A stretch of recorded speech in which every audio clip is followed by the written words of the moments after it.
Welcome to Take the Lead Radio with Dr. Diane Hamilton, where she interviews some of the most successful leaders, entrepreneurs, authors, speakers, and other individuals who will inspire you to take the lead in your career and personal life.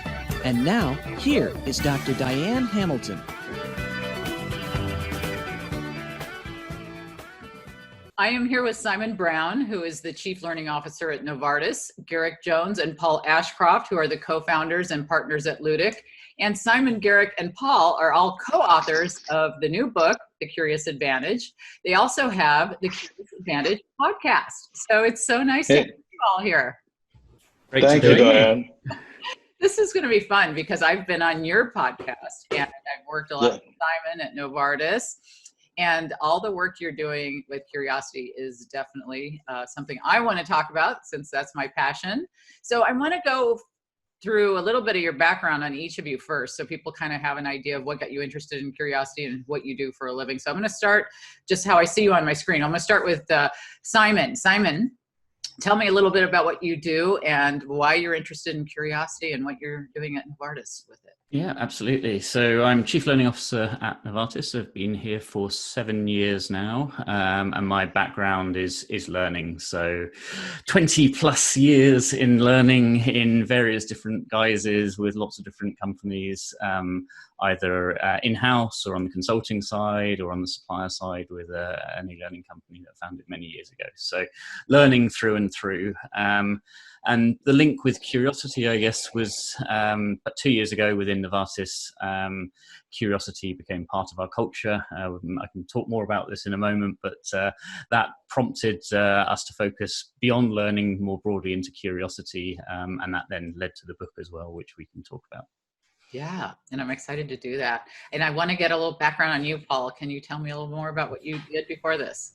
Sure. Hey, Diane. So with Garrick, one of the co-founders of a company called the Ludic Group. And at Ludic, we are working with companies all around the world, helping them make a shift to digital. So whether that's implementing their strategy or improving their learning. And we've been working, one of the companies we've been working with is, of course, Novartis and with Simon. And we've become more and more curious about curiosity and how people learn and how they use curiosity in the way they shift their organizations. So I think that's been something that we've been drawn to now for quite a few years. That's awesome. And Garrick? Well, Paul and I were working for a number of years, more than 20 now, when you add it all up, on decision making. And we'd been very involved in state-of-the-art decision-making environments to allow collaborative decision-making for many years. And we spoke about 10 years ago about what would it take to stop flying people all over the world to do this, because we were bringing 150 people at a time into, we thought this is not a sustainable business model, and it cost a lot of money. And so we said, well, is it possible to achieve the same qualitative results that we get by bringing people together online? And that started a sort of journey for us. And 10 years down the line, they say you might be an overnight success, but we've been working with Simon for a long time. And we think we've cracked about 85% of that. But of course, a very large part of decision-making is being open and scanning and researching widely so that you can focus in with new ideas and innovative stimulus. And that, of course, led us into curiosity and what does it enable us to do? It's such a huge topic. And I have a lot of people who always ask me, how do I define curiosity? Why is it important? And they ask you the general questions. And when I first started talking about it, I was thinking about it. Of course, I want people to explore and to learn. But to me, it goes much more, it goes far beyond that. It goes into getting out of status quo thinking, getting out of just the same old things and not thinking in any new ways. And I think that that's where companies need it the most. And I know Novartis does a lot with learning, as Simon had said. I want you to talk a little bit about the 100 hours and what you do with your little mini TED Talks and all the stuff you do, because I think people need to know what major companies are doing.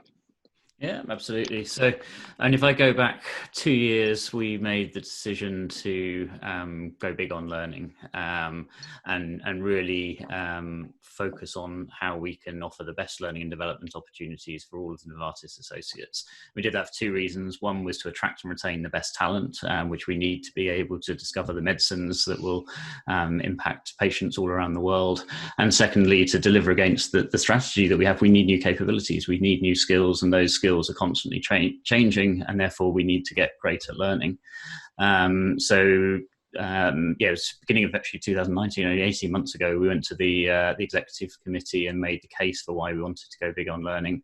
That unlocked significant investment, which has allowed us to offer new learning opportunities. But what we also asked for was the time for people to be able to learn, and we quantified that as 5% of people's time, or 100 hours a year, for people to be able to spend on their own learning.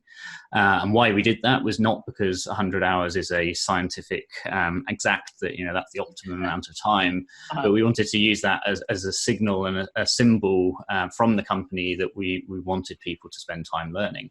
And that's because the feedback we've been getting from people was, I don't have time to learn, or my manager doesn't support me in my learning, and I don't have time actually translates as there's more things that are a higher priority that fill up my time, and learning is too far down the priority list that actually I don't find time for it. So we set this aspiration of 5% of time, and that's, if you like, encouraged and giving people the space to be able to invest in their own learning. And we talk about learning very, very broadly. It might be learning from a colleague, it might be reading an article, listening to a podcast, as well as all the formal structured learning. And that then drives curiosity, which helps us in delivering what the business needs. It's so important to open up avenues for people. And I think a lot of people don't have that in their work, having people support them in learning new things. Sometimes it's just so, everything's tunnel vision. You worry about silos, you worry about not getting outside your cubicle or even your company. And I know I talked about, I think on your show, some of the case studies that I've seen with hospitals in London, going to race car teams to get them to help them think outside the box. So I think you guys are doing a lot of really important things with your radio show and your podcast and the show, the book together, combining them to really get the message out. Now, what led to your interest, Paul, with this podcast, and is it strictly focused on curiosity, and what are you hoping to achieve with it? With the podcast series, I think it's like our book is, it's an exploration of what is curiosity and how is curiosity being used by different people around the world in different contexts. So we've been speaking with scientists, with social entrepreneurs, with sports people, with artists, a whole range of people. And it's amazing to not just learn from them how they're applying curiosity, but actually how it's fundamental, almost universally, to anybody that is being successful in sort of just pushing the boundaries, going that little bit further, and learning whilst they're doing, in their role in their work. Well, Garrick, I'm curious, of the shows you've done, what stood out to you as the most inspirational thing that companies or individuals have done, or is there something from your show that you think everybody needs to know that you've learned? That's a great question. I think there are three things that have come to mind. The one is Josh Bersin and learning in the flow of work, and how can we set up an infrastructure so that learning is flowing into every second that we're doing things and assisting us. That's fascinating. And he talks amazingly about that. Also on the business side, Gordon Fuller from IBM is just wonderful to talk to, because they have set up the AI and the infrastructure, the technical infrastructure that allows them to create a curious environment in which everybody in their organization is learning, but also facilitating, curiosity. It's going broad, it's going wide, as Simon was saying. And they're doing that with technology, and there's loads to learn there. And then I think I have a particular favorite from, there's so many, I can't really say all of it. But I really, one of the standout ones for me also is the musician Jacob Collier's mother. Jacob is this young, amazing guy who's had this YouTube phenomenon, got picked up by Quincy Jones. It's just astonishing young musician. Wow. Came through the kind of digital world, And when he was talking, he was talking about how his mother, when he was a child, would ask him what he felt a particular tone was, and he's got perfect pitch in that. And I thought, oh, I want to talk with Jacob's mother, and we had her on the show, and she talked with her. She's a musician too. She's a violinist with the Royal Academy of Music, and also in one of the orchestras. And here is an inspiring person who knows how to get the very, very best out of young people. And the way she talks about being sensitive to environment, and the way she talks about language and how that can really enable curiosity and a sense of wonder, which is one of our definitions. I think I have to also mention my other favorite is investigative journalism, because we spoke with these amazing investigative journalists who'd really done hardcore work on some of the big, stories that we know about, all of us globally. And they live in the world of curiosity, but they also have to deal with things like ethics and in getting emotionally involved with stuff, and not being, remaining critically distant from the people they're working with and the things they're learning, so that they can evaluate and be able to report. They have really wonderful skill sets that they know as just everyday part of their practice. And I think there's huge amounts to learn from them. Well, you bring up environment, and I know we've talked about my research findings, what keeps people from being curious or can help you be curious, I guess. Environment is a big part of it. It was fear, assumptions, technology, environment are the factors that keep people from being curious. And my mom likes to often say that she taught me to read when I was 2. She showed me flashcards like elephant and baby and things, and she said, anything that I've done great, she'll go, see, I taught you to read when you were Moms, they take all the credit. Right. But she's, maybe it was, you don't know how much of that had an impact of what happens with you. But what interests me is the stories and the research behind this. And when I started to write my book, which is, is very similar in content to some of the things you guys were researching, I was just stunned by how few studies there were on the impact of curiosity on innovation, the impact of curiosity on productivity, all the things, the ROI kinds of things that somebody, Simon's reporting what this is doing for the CEO. You got to go, well, look at what we're doing. Did you find that challenging, Simon, trying to find how to prove that this was going to help your company? I know you and I are talking about doing research with one of your employees, and we're doing some of that, but can you address that? Yeah, it was a balance between sort of trying to find what's out there. So there's research from INSEAD that looks at the link between curiosity and innovation, but it's, when you get into it, fairly small samples and things that they look at. So there's also an element of where can we look at this ourselves, and using our own experience within Novartis as well to make some of these linkages. So the one example you give of one of our associates who's doing some deep research that you're involved with as well, to look at the link of curiosity through onto performance, and then we're looking at how do you measure curiosity as well within a large organization. So what are the metrics, and some of them are fairly easy, like learning hours, but we want to try and get deeper into it and much more sophisticated into it to then be able to correlate it through to performance. So we have sort of early signs that we're able to do there through our own research internally, but it's going to be one over the next few years to spend more time on and to get more data to be able to prove that correlation. So, there is very few. There's just like no researching out there going on that I'd like to see to the depth that we'd like to see. So I was really impressed that Novartis is backing what you're trying to do. It's a huge deal.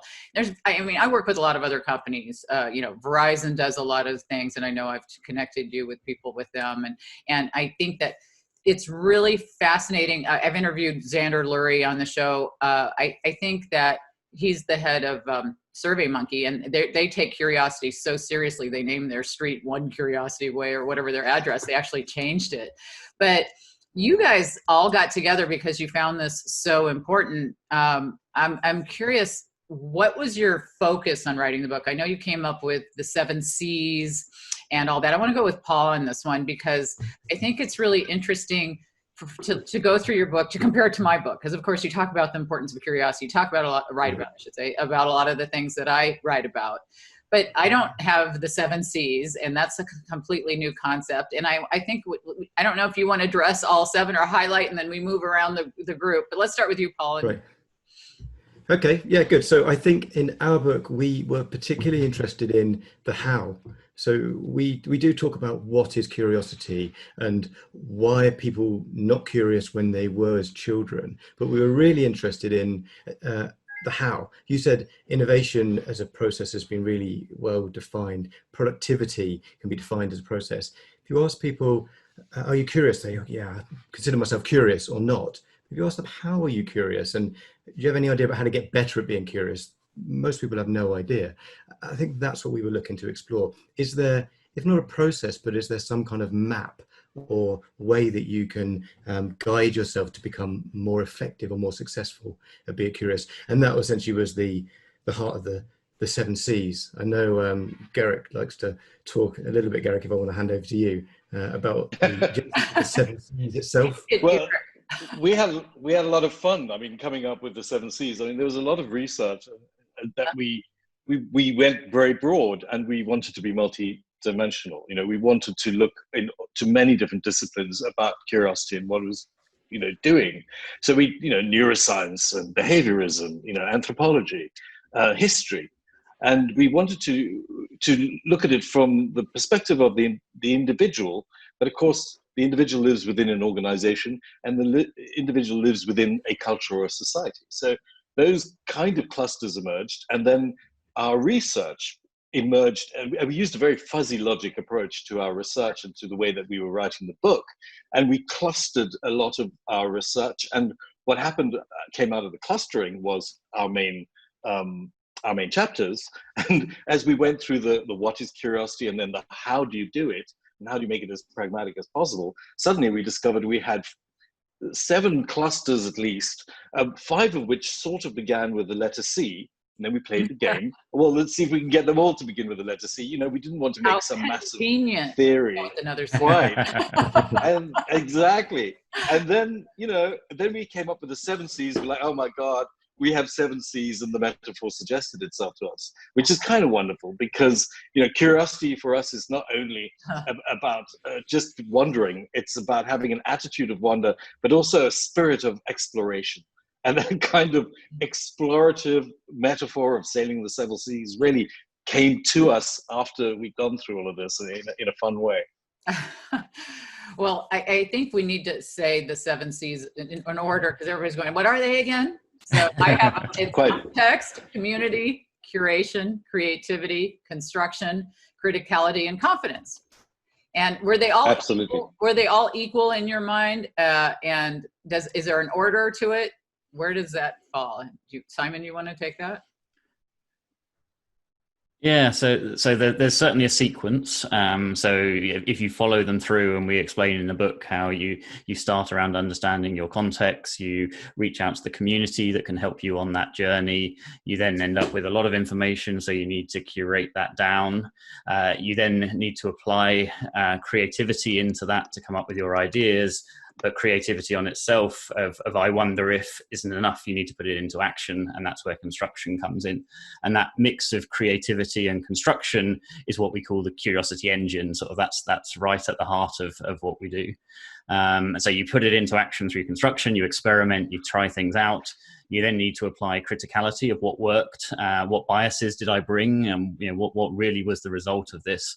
And then all of that drives through to actually build your own confidence. And there's a lot of research then linking curiosity through to confidence. And confidence is both the last one, but it's arguably also the first one, because you need the confidence at the beginning to be able to ask the questions and actually start off with the curiosity. And so you end up with a virtuous cycle that by being curious, it aids your confidence, builds your confidence, which allows you to be more curious, be more creative in the solutions, and try out more things. So it fits together as a flow, but there's sort of elements within there that fit together in the curiosity engine, or the sort of the start and the end, giving you that loop. So, you know, it's that fear had the same thing. You can fear it, but then it makes it better, and then it's a circle, and everything can coexist. And it was really interesting to study. It's probably the most interesting thing I ever studied, because I studied emotional intelligence for my doctoral dissertation. And so as I started to tie it all in, I think I started to look at how emotional intelligence tied in, and I talked to all these experts on my show. And it didn't matter who I talked to, whether they were creativity experts or emotional intelligence experts. You ask them what comes first. They all say curiosity comes first, before motivation, before drive, before innovation, before anything. And I often liken it to baking a cake. You're mixing the ingredients, you put it in the oven, you hope for cake. But if you don't turn on the oven, you don't get cake. In the workplace, we mix the ingredients. We hope for productivity and money, whatever. When no one's turning on the oven with this issue of not exploring curiosity. But how do you look at this beyond just saying you need to learn, you need to study, you need to research, you need to whatever it is that's going to develop it, you need to look outside of your realm. How do you get people beyond status quo doing things the way they always did? And that's kind of what I think we need to talk about with curiosity. And I think that I think it's not a really easy question to answer, so I'm not going to throw that at you, Paul. Paul's going, oh, how am I going to answer this? Because there's not. Thank you, right? No, I'm not going to force that one on you, but I'm thinking of how we deal with this in this new digital reality. And I will give you that thought. I mean, we're talking about what's this new digital reality? How you reference this in your book.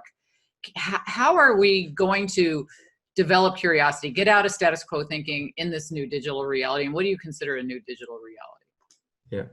So I can have a go at that better, one, right? Diane. Aren't you glad I can go the other way? Yeah. No, we zoomed it into something we know about. Exactly. So, okay. So on digital, Anyone can answer yeah. that. So we now have a world that's so full of information that we're connected to everybody and anything that you could possibly want to find out. So in one way, the world's your oyster. You can be as curious as you like, as fast as you like. On the other hand, what to do with all that information, how to curate it, how to bring it into focus so you can do something useful with it. So I think what curiosity's role in all that is helping you navigating through. And it's not a toolbox, it's a skill that we can all develop, like a muscle that you work out in the gym and get fitter at or stronger with.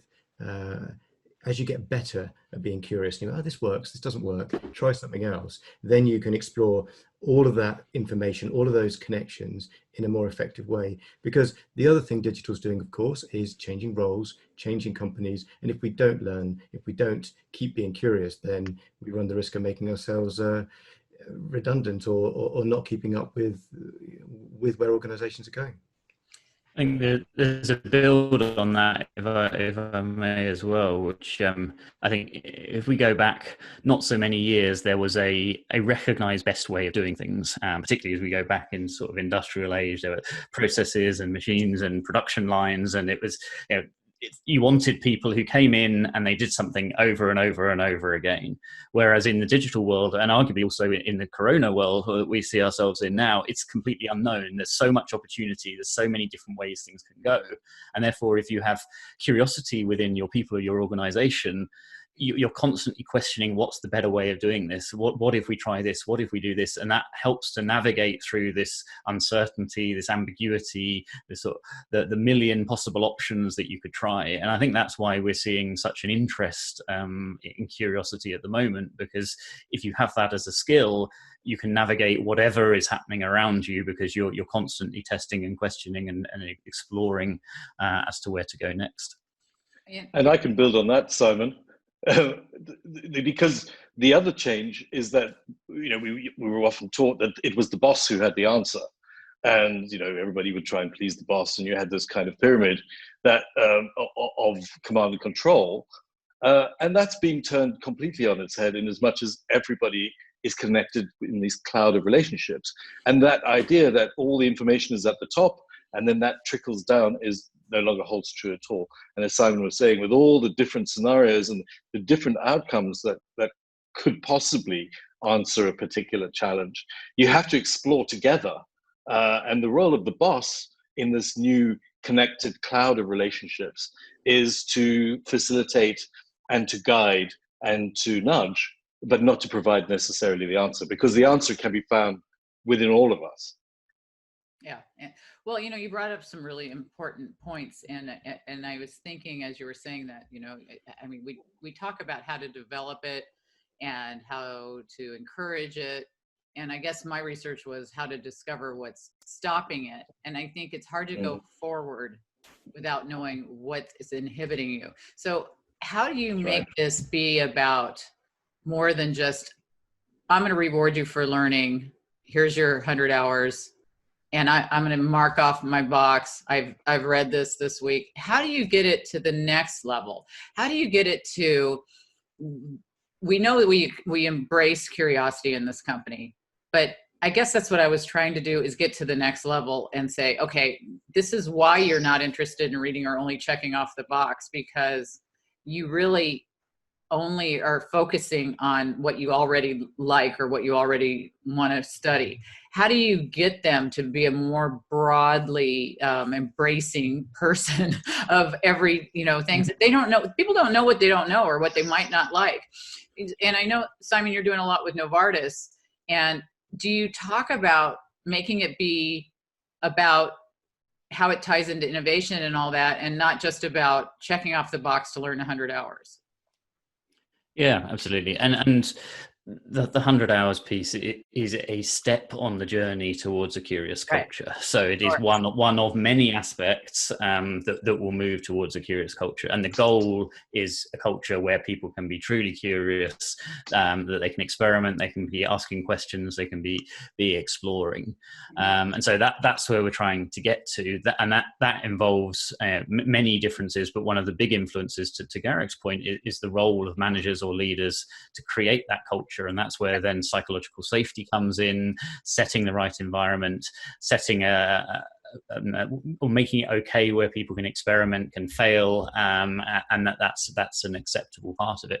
We did some research where we looked at the differences in engagement across many dimensions, one of which was learning and curiosity, for people who had a manager that they saw as favorable and a manager that they saw as unfavorable. And what we saw that between an average manager and a favorable manager, there was only a 3-point increase around engagement. But when we looked at specifically at curiosity, we saw the difference between a favorable manager and an unfavorable manager was 22 points around curiosity. So it was the biggest difference of anything. So if I have a manager that I consider as favorable, I feel I can be curious, I can experiment, I can try things, I can fail, and I'm okay with that. As soon as I have a manager that's unfavorable, it just stops me from asking questions. It stops me from sharing ideas. It stops me from trying things out. And it's those things that drive innovation. So part of creating that culture of curiosity is making sure managers and leaders are creating the safety, the space that people can feel they can question, they can explore, they can try things out. And just to add to that, Simon, if I can. So I think even beyond that, also we've been talking to some companies through the podcast, like IBM and others, who actively reward people who try and fail. So at the end of a project, they'll celebrate the successes of that project, but just as much, they'll pick out the people or the things that were tried that just didn't work out. And they will applaud and celebrate and reward just as much those failures as they do the success. Exactly as Simon was saying, the manager provides the support, but it's also really putting your money where your mouth is, essentially, and actually rewarding people for taking that chance, taking a risk, and getting it wrong. Well, we know the Googles of the world and all these companies get a lot of attention for having a certain amount of time for pet projects, and what you're talking about in rewarding reminds me, or celebrating reminds me of the Ben & Jerry's situation, where they would have a successful flavor, but it was no longer successful. And instead of just doing status quo, let's just try and shove this flavor down everybody's throat, literally, I guess.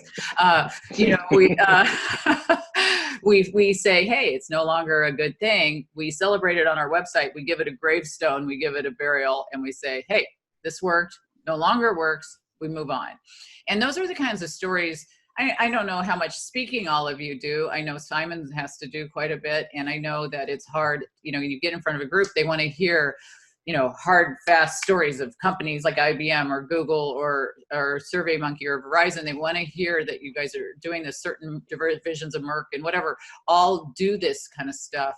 But I think, when you look at it, I think Francesca Gino's HBR article was huge for the fact that it's a business case for curiosity. She gets some data there that you guys all think out there, not you guys, but everybody out there thinks, that they're encouraging curiosity. All these leaders are thinking, yeah, I do that. But when you ask their employees, they go, no, they don't do that.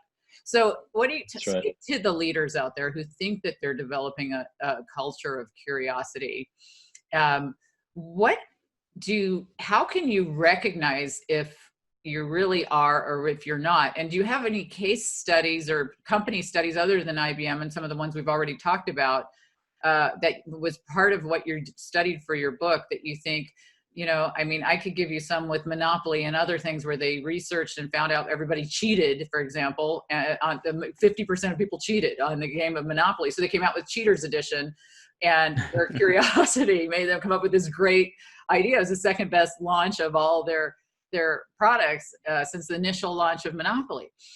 Have you had these great stories of companies' success that we could share with other leaders to show them that maybe you're not doing enough? I can certainly give you some thoughts from within Novartis, and maybe the others can think of some examples elsewhere.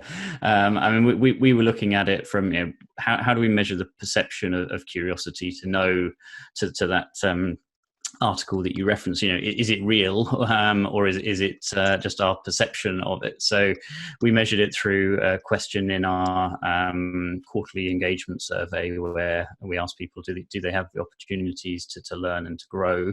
And there's also another question in there around ability to speak up, which also drives that. And for the learn and grow one, we were behind benchmark about 18 months ago, score of 68 versus an industry benchmark of 70. And we saw that increase to earlier this year where we passed benchmark to 72. And then in the most recent, we reached 74. So that was a significant swing around people's own perceptions, 70,000+ people responding to that to show that increased. And at the same time, we also see as a question around ability to speak up or feeling comfortable to speak up, and we see that increase. There we still have a way to go, so I think that's one of the things we need to be working on, is to do that. But that's, I guess, giving us an indication that we are seeing that swing, and it is real. It's across 75,000 people out of 108,000 people or whatever, that it's not just a view that we think it's changing, but actually it's different on the ground. But we also need to recognize that it differs across the organization as well. So there are pockets where it's really high. There's also pockets where it's much, much lower. And as part of creating a consistent culture is to be able to get to the point where that's consistent everywhere. And there's still work that we need to do there. Yeah. And if you're looking for cases, they keep piling up. For example, Microsoft, that's a very good case. We know that curiosity is specifically on the agenda there, and has specifically helped turn the perception of that brand around, as well as the experience of the employees within it. Other good examples are, there's a bank called Bank Inter. Bank Inter is a Spanish bank, regularly wins the most innovative bank in Europe, and runs a think tank. Not just as part of their foundation, but every 6 months has a think tank with the world's best people, 40 of them, focused on a particular topic, whether it's a technology topic like Web 3.0 or the Internet of Things, or a technical thing like nanotechnology, or geopolitical things. They were very, very serious think tanks which create lots of research and knowledge, which they disseminate widely. But the other thing they do is they make sure that the think tank is streamed directly to the desktops of all their employees. And everybody is permitted to not only watch it live, but also they can go into those databases and get this up. So what they're constantly trying to do is sort of flush their system with new information, and information that keeps their entire system focused on a much broader set of ideas. As a result, you've got a lot of context, a lot of very rich discussion, and a lot of very curious people who try to make things and tried. They were the first bank, for example, to launch a bank's inside a game engine. They were the first bank to launch a bank inside WebEx. So they invented new currencies and so anyway. So they think that giving people access continuously to new knowledge is important. And another great one is Lego, of course. Lego, which used to be very moribund and was failing, and wanted to actually launched a court case against people who were hacking some of their tools, stepped back and said, but these are some of our super users, and now identify all the user groups. They've got hundreds of young people, some as young as 3 and 4 years of age, who help them develop the products for that age group. And they're constantly asking the question, what can we learn from our markets? What can we learn from our consumers specifically? And they have great methodology, Lego, on how you can be curious and be curious specifically with marketing framework in mind. Well, those are all really great examples, and some of that reminds me of I've done some little videos with Verizon, and they would feed it out to their different stores of little clips, because people like bits and pieces of content. They don't want to watch an hour-long thing. That's right. So, bite-sized chunks. Bite-sized chunks, and so we did a little bit of those, and what we did there was I gave a little bit of stories about how you can get out of status quo thinking of the thought experiment. I gave a little cute story about that. And then they would talk about somebody in the company. They'd give an example. Look at this employee. Look at what she's been able to do with her curiosity and development. And they showcase that employee. And these kinds of things, they broadcast even in their stores and all throughout the world. And I think that that's really great. And I was really proud to be their first person that they put on this, because they saw curiosity is so critical, right?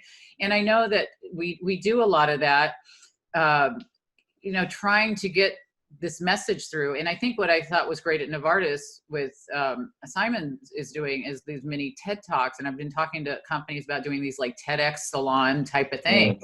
And I know with you guys, you had employees being speakers, right? Can you tell me a little bit about what you're doing with that?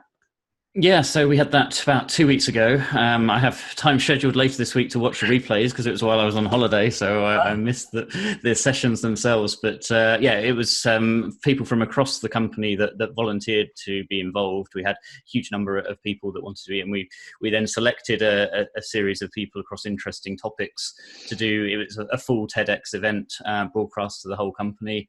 I think we have a further iteration of it later on in the year or early next year as well. And it was bringing in short video clips where we'd train people up to present in the style that we all know of a TED event, to share amazing ideas across the company. So, and it seems to have been a huge success. It's gone down incredibly well, and there's been a real buzz around it. So, and we had some fantastic speakers from what I hear. I'm looking forward to myself to going through those. Well, yeah, I think it's such a great idea.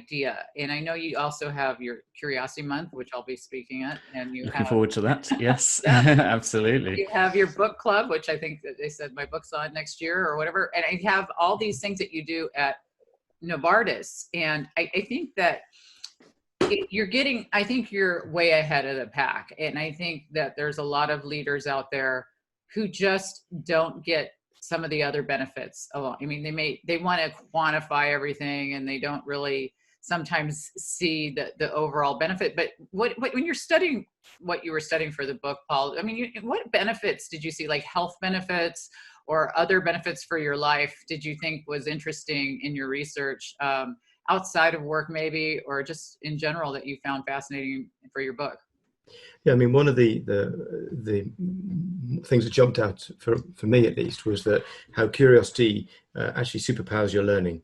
So, and I've been trying to, particularly through lockdown, get my kids to buy into this idea that even if they really don't want to do any more learning anymore, if you apply curiosity or come with a curious mind to the way you learn something, no matter what it is, whether it's a new language, something for work, a language, a piece of new fitness theory, whatever it is, if you just make yourself curious about it, the research shows that you will learn it better. You'll retain more information because you're activating those parts of the brain that are laying down the new pathways and reinforcing the knowledge, so that you're becoming a more effective learner. So I think that's one thing that jumped out for me: how curiosity makes you a super learner. Well, we also know. Oh, go ahead. I wanted to ask you next, Garrett. Go ahead. Do you want to ask your question, Dan? No, I was going to expand on that, but I was going to address it to you, and I'm sure you're going to answer what I was. Okay.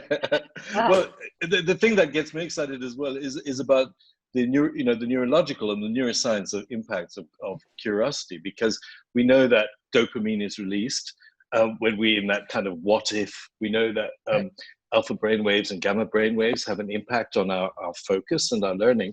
But also, the research shows that the happy hormones get released, when we are learning and when we're discovering new things. But that follows the fight or flight initially. We go into a new context and we suddenly get anxious. And that's a hormonal release that is designed to protect us, because we don't know whether it's going to be safe or so on.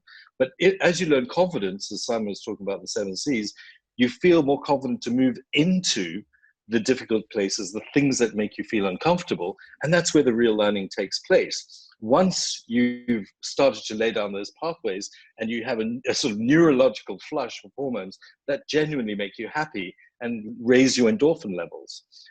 There's also some research to suggest that being open and connected to new knowledge and new ideas is good for us in long-term health benefits, such as Alzheimer's. People with Alzheimer's who are connected and learning new things, it can stave off the kind of sedentary components of Alzheimer's. So there's some research which suggests that being curious is good for your health in the long term. I think that it was a lot of that was very interesting to me. I mean, people hear dopamine, and that is the feel-good neurotransmitter that makes us have this sense of confidence and happiness. And I think that it's just tied into so many aspects. I think the word is just so commonly used that people aren't really going, yeah, I'm curious, or, but they don't really think of it. And that's why I guess the more I studied it, the more I realized that you got to tie it into status quo thinking a lot when you're talking to leaders, because they're well, you're going to hear the thing like, well, I don't want them asking too many questions, or I don't, or I talk to product managers and project managers will say, well, I got to have my deliverables. I got to be on time. What do you tell the leader who says, well, I don't want them just going down a rabbit hole. We don't want them playing Candy Crush all day because they want to see the next level. Or what do you tell them? How do you keep them curious without having them drive you crazy, I guess is probably the best way to ask that. Which one do you want to take that one? I guess it comes back a bit if you go all the way back to childhood. It's the curiosity that drives parents crazy, and that's sort of where we start inadvertently to dampen down that curiosity. When you get the 10th why in a row from a 3-year-old or something, it takes quite some discipline to keep meeting their curiosity, and that then sort of travels through to the world of work. But I guess the question for me would, of an executive would be, would you rather have employees who are looking for better ways of doing things and questioning, is there a better way? What if we were to try that? Versus those who just head down, do the same thing over and over again. And the companies that are held up as spectacular failures are the ones that are doing the same thing over and over again and missing the dynamics that are going on around them, the weak signals of change, where someone could have said, what if we were to do that, or what's happening over there? But no, it's we've got a proven model, let's keep going. We interviewed Chris Meyer, who's the founder of the Monitor Group and a futurologist, if I say that right. And he gave the example that summed this up really well for me personally, which was he described an anthill and a Big Mac. And he said how if you imagine an anthill full of ants and someone drops a Big Mac near it and they discover the Big Mac and they keep going back and they're taking little tiny pieces of it back to the anthill, and they're doing this over and over again. And then one day it rains and the Big Mac washes away. Do you just keep going back to the same place again, which would be a company that is sort of head down, no curiosity? It's like there was food there before, so I'll keep sending people there. Or do you go off and explore new sources of food, which is the curiosity? And if you've been constantly during that period going off and finding other sources, then when you lose your main source of food, you know that there's another source over there to get to. So he summed it up in quite a nice way of the anthill and the Big Mac as to why we need to be curious. Yeah, that's a great point. Go ahead, Gareth. you don't want to learn how to pivot once the pivot has taken place. Right, You know what I mean? You don't want the context to have changed around you. Go, we're going to need to change. How the hell do we do that? You really want, as Paul talks about, the muscle. You really want that fitness within your organization. What would we say to leaders is you need that fitness in place now, so that when radical pivots are required, people are very used to it and it's business as usual. And we've seen that, with the coronavirus. You've seen some organizations thrive, some organizations business as usual, no shift, and some organizations who really found it very, very difficult to kind of make that change. I think it's similar to innovation, Diane. You mentioned this earlier, that if you go back, I don't know, 20, 30, 40, 50 years, innovation was perhaps something that other companies did. If you were a big multinational, you knew your product, you knew your service, you knew your customers. Why rock the boat? Let's just keep plowing on. We're going to keep making money. Probably couldn't name a single organization wouldn't say that innovation is part of what they have to do. And it's perhaps because now innovation has been studied, been established as something that you can to some extent put a process around. The curiosity is not there yet. I think you said right at the start, curiosity is something that everybody thinks probably they should be doing, probably don't really know how to do it. And once we can start, as Simon said, start to measure that, demonstrate the impact, but also just say, hey, it's something you can get better at. If you're a leader, you don't know what's going to be the impact of being curious, go talk to another leader that's tried it out and figured it out. Build your community, start to curate the people and the things around you that make you and your organization more curious. As you talk about measuring that's such a good point, Paul, because that's what we're doing at Novartis. Is you're looking at measuring levels, and there's assessments out there like Cashton's and the openness to experience from the Big Five originally, and some of these measured some things to do with how curious you are, and they were great because they could tell you, yeah, I'm curious or I'm not. But then if you're not, then what do you do? That's a huge problem. So I think that what we're doing at Novartis is really critical, because we're looking at maybe taking something like Cashton's and measuring levels, then doing things like what I do with people to help you overcome these things, and then measuring again. And I'd like to see more companies do that, because I don't think that we're seeing enough quantifying of what we're doing with all of this. If maybe you have a new product, but how are you tying it back? And I don't think enough companies are looking at that. We know that we have great examples of the Velcros of the world that was great. He looked under the microscope to see why these burrs were stuck to his dog, and this led to Velcro, right? We know these stories of people being curious. We know Einstein was super curious. We know Warren Buffett and Bill Gates talk all day about being curious. But I'd like to see, maybe it's the PhD in me, but I want the quantifiable thing. You know what I mean? I want to see this, and I want to have companies who share. Yeah, we had this empty space in our closet at our hotel chain, and so we partnered with Neiman Marcus to have them put clothes in there. And so now when people come in, it's clothes that's matched to them of what they wanted, and they left with what they wanted at the bill. They checked out. Yeah, I paid for these shirt and shoes. That was a cool way. You had this empty space. Those are the kinds of stories I love to hear. What are you doing to do something different?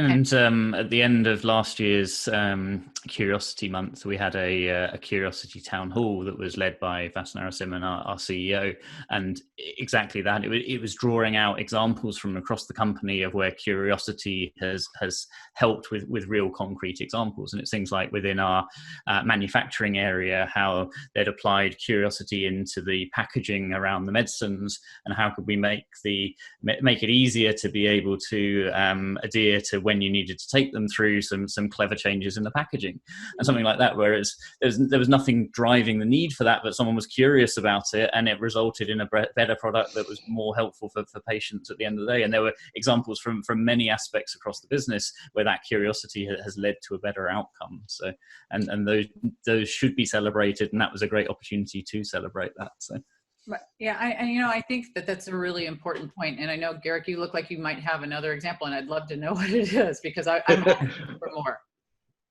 I don't think it's another example specifically. It's more about corporate delusion. There's a lot of instances where corporates just get caught up in the communication, and people are focused on just the job at hand. Whereas what curiosity is trying to do is interrogate the real world, which is what digital allows us to do in ways never before.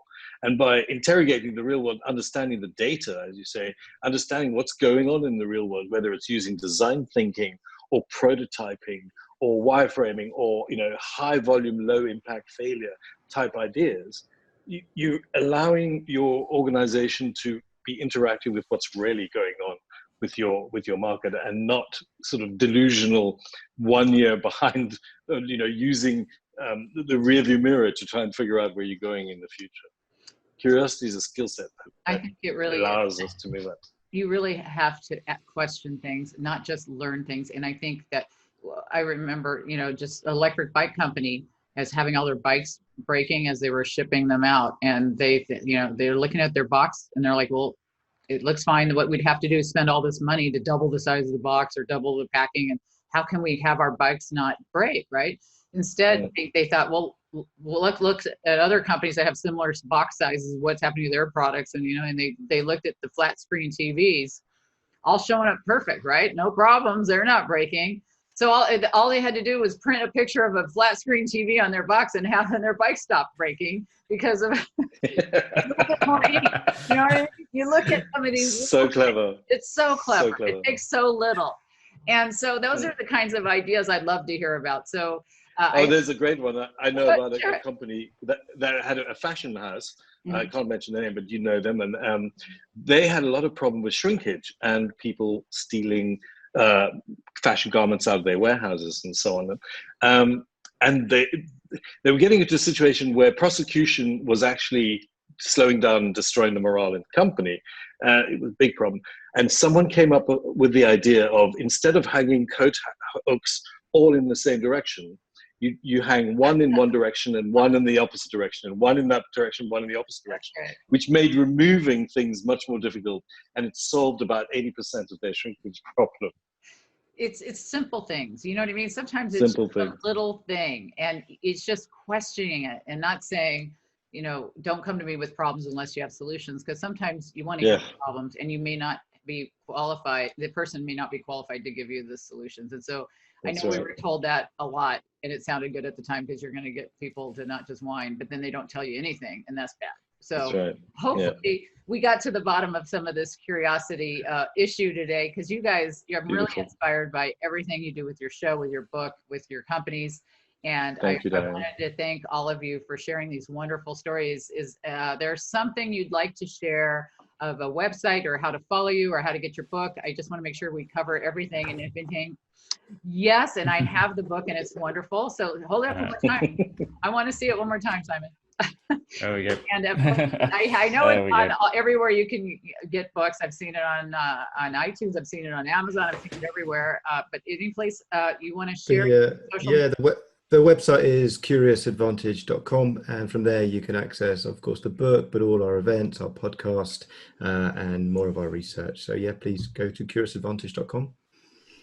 And I just want to thank all of you guys. I've been really impressed with everything that you guys are working on, and I enjoyed being on your podcast. I hope everybody checks out your podcast, because you're doing some amazing things, and the book is incredible. And thank you so much for being my guest today. Pleasure thank you, to talk to Diane. you. Yeah, Thank you, Dan.